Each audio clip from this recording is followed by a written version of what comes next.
Ramayanam, Chapter 1. Iti Conception. To the north of the Ganga was the great kingdom of Kosala, made fertile by the river Sarayu.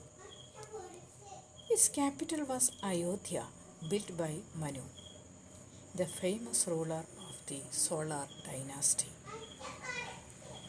From Valmiki's description of the capital of Kosala, it is clear that ancient Ayodhya was not inferior to our modern cities.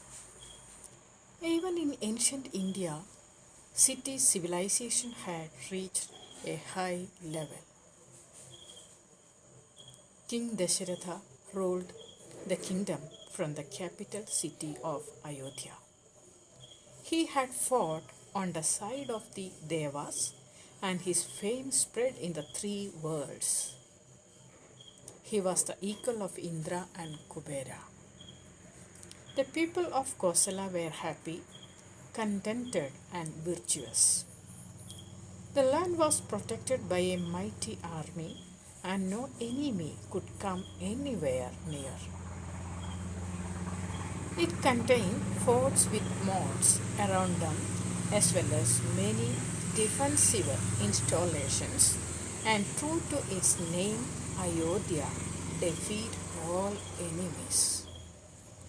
Ayodhya means that which cannot be subdued by war.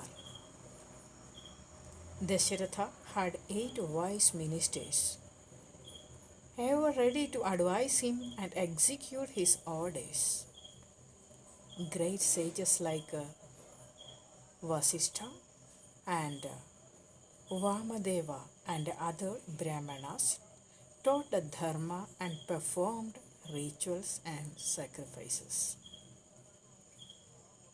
Taxes were light and punishment of crime was just and inflicted according to the capacity of the wrongdoer.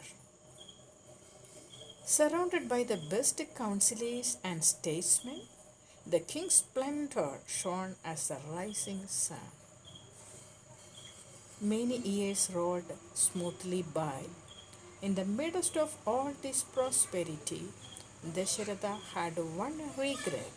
He had no son. One day in early summer, he thought of performing a horse sacrifice for progeny.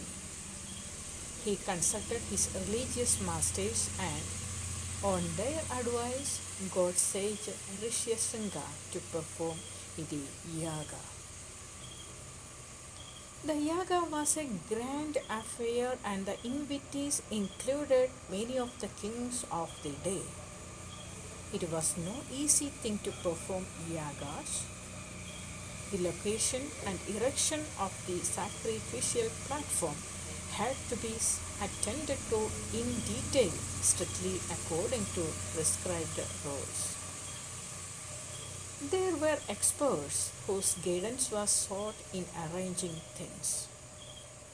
It meant the building of a new camp city capable of accommodating tens of thousands and providing hospitality and entertainment for the invitees, who included the princes and sages of the land. In short, yagas in those days were something like our present day state sponsored big scale conferences and exhibitions. When all arrangements were complete, the ceremonies were set in motion strictly as enjoined by the Shastras. Contemporaneously with the yaga in Ayodhya, there was a conference of the Devas in heaven. The Devas complained to Lord Brahma that Ravana, king of the demons, drunk with the power acquired by the boon granted to him by Brahma, was causing them untold misery and hardship. They represented to Brahma, "It's beyond our capacity to subdue, conquer, or kill Ravana. In the security of your boon, he has grown wicked and insolent and ill treats all, even women. His desire is to dethrone Indra. You are our only refugee, and it is for you to devise a method by which Ravana can be slain and his despotism ended. Brahma knew that he had granted to Ravana the boon prayed for by him, that he should be invulnerable and invincible against Devas,